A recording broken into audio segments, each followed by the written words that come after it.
कर रहा हूँ। सुलभा, आज तुम्हारा जन्मदिन है ना? गौतम ने पूछा। इसलिए मैं तुम्हारे लिए कुछ लाया हूँ, गौतम ने कहा। क्या लाए हो? दिखाओ तो जरा, सुलभा ने उत्साहित होकर पूछा। पहले अपनी आंखें बंद करो, तब तुम्हें तुम्हारा तोहफा मिलेगा, गौतम बोला। ओहो, तो ये लो, कर ली मैंने अपनी आंखें बंद। अब लाओ मेरा तोहफा, सुलभा ने अपने दोनों हाथ आगे बढ़ाते हुए गौतम से कहा। फिर गौतम ने सुलभा के हाथ में एक पैकेट थमा दिया। पैकेट पाकर सुलभा ने आंखें खोली और तुरंत ही पैकेट के भीतर झांक कर देखा। उसने उस तोहफे को पैकेट के बाहर निकाला और खुशी से बोल पड़ी, साड़ी, तुम मेरे लिए साड़ी लाए हो।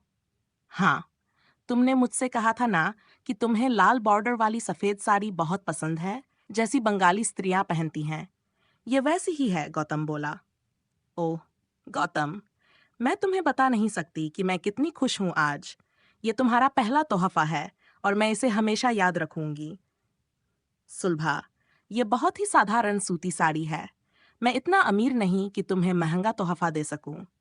तुम तो जानती ही हो कि मेरी गरीब माँ गांव में रहती है, लोगों के खेतों में काम करके अपना गुजर बसर करती है, और मैं यहाँ ट्यूशन पढ़ाकर अपना खर्च और पढ़ाई निकालता हूँ। मेरी इतनी औकात नहीं कि मैं तुम्हें महंगा तोहफा दे सकूं, गौतम बोला। ऐसा मत कहो गौतम, मैं तुमसे बहुत प्यार करती हूँ और चाहे कैसी भी परिस्थिति हो, मैं हमेशा तुमसे ऐसा ही प्यार करती रहूंगी। बस तुम मुझे कभी धोखा मत देना, यूं ही हमेशा मेरे संग रहना। ये तुम्हारी दी हुई सूती साड़ी मेरे लिए कोहिनूर हीरे के बराबर है। ये तुम्हारा पहला तोहफा है। लेकिन सुलभा, तुम एक अमीर पिता की संतान हो। ऐसी साधारण साड़ी तो तुम्हारी नौकरानियां भी शायद ना पहने। तुमने मुझसे प्रेम किया, ये मेरी खुशकिस्मती है। मुझे नहीं लगता कि तुम्हारे पिताजी हम दोनों की शादी के लिए राजी होंगे, गौतम बोला। तुम ऐसी बातें क्यों करते हो गौतम?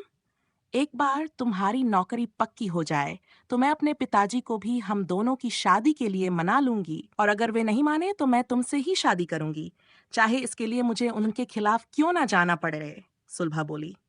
सच? तुम मुझसे इतना प्यार करती हो? गौतम ने पूछा।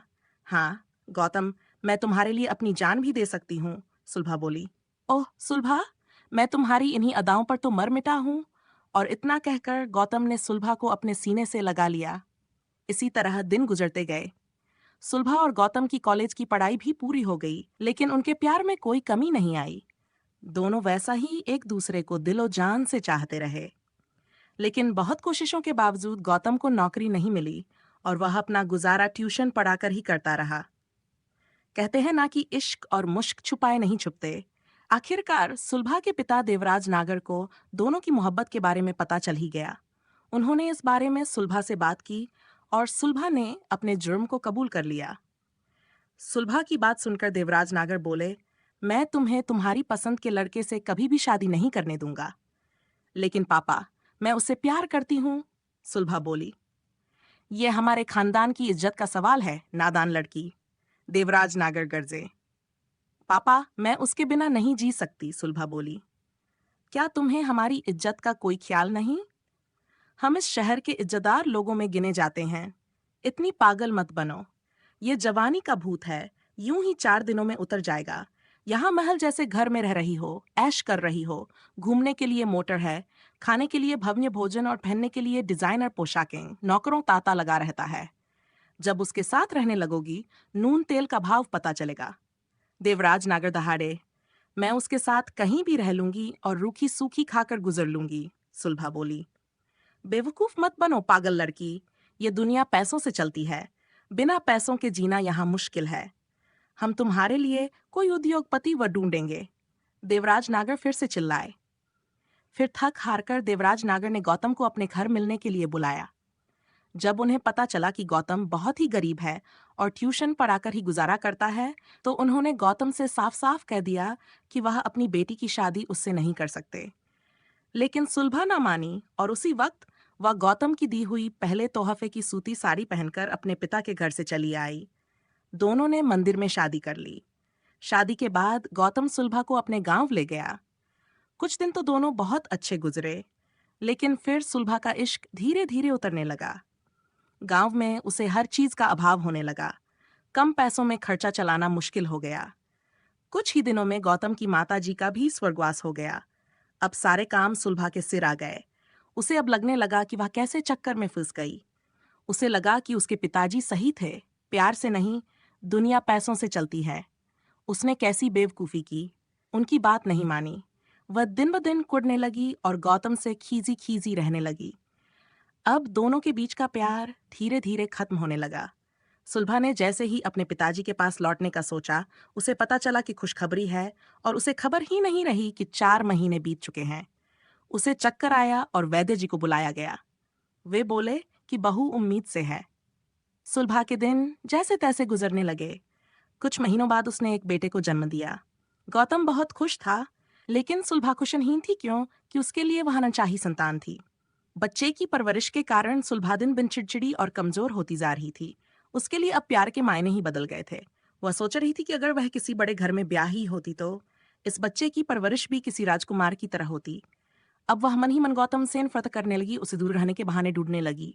आखिरकार उसने एक दिन अपने पिताजी को खल लिख ही दिया कि वह अपने किए पछतारी है और उनके पास आना चाहती है। आते समय वह तलाक के कागजात भी तैयार कर लाए। देवराजनगर के तोमन की ही हो गई। वह इस सिलसिले में फौरन वकील से मिले और तलाक के कागजात तैयार करवाकर अपनी दुखिया बेटी के पास आ पहुंचे। गौतम उन्हें वहां देखकर बहुत प्रसन्न हुआ, लेकिन जब उसे उनके आने का कारण पता चला तो वह सन्न रह गया। सुलभा ने तलाक के कागजात पर हस्ताक्षर किए और गौतम से भी बच्चे की कसम लेकर हस्ताक्षर करवा लिए। अपनी 2-4 सूती धोतियों की गठरी और बच्चे को गोद में लेकर वह अपने पिताजी की मोटर में बैठ गई। उसे गौतम से बिछड़ने का कोई दुख नहीं था। मोटर चल रही थी और सुलभा अपना सफर तय कर रही थी। अभी वह एकदम शांत थी। उसने मोटर की खिड़की खोल रखी थी और ताजी हवा का आनंद ले रही थी। आज उसे लग रहा था कि वह सांस ले पा रही है, नहीं तो अब तक गौतम के पास उसका दम घुट रहा था। तभी एकाएक बच्चे ने गंदगी कर दी। वह गाँव में रहती थी, इसलिए डायपर आदि का उपयोग नहीं करती थी। अब दिक्कत आ गई कि बच्चे को कैसे साफ किया जाए। उनके पास केवल पीने लायक पानी था और रास्ते में कोई पोखर या तालाब भी नहीं था। तभी उसके दिमाग में एक विचार आया। उसने अपनी सूती धोतियों की पोटली से एक सूती धोती निकाली। ये वही धोती थी जो गौतम ने उसे पहले तोहफे में दी थी। उसने उस सूती धोती के अंगे टुकड़े किए और बच्ची गंदगी पोंछ पोंछ कर मोटर की खिड़की से बाहर फेंक। उसे उस धोती का ऐसा इस्तेमाल करते हुए कोई अफसोस नहीं हो रहा था, बल्कि मन को असीम शांति का आनंद हो रहा था। वह सारी दोनों के मिलन की साक्षी थी, लेकिन अब वह सुलभा के लिए मनहूस हो गई थी। आज गौतम के पहले तोहफे और उसके प्यार की धज्जियां उड़ गई थीं।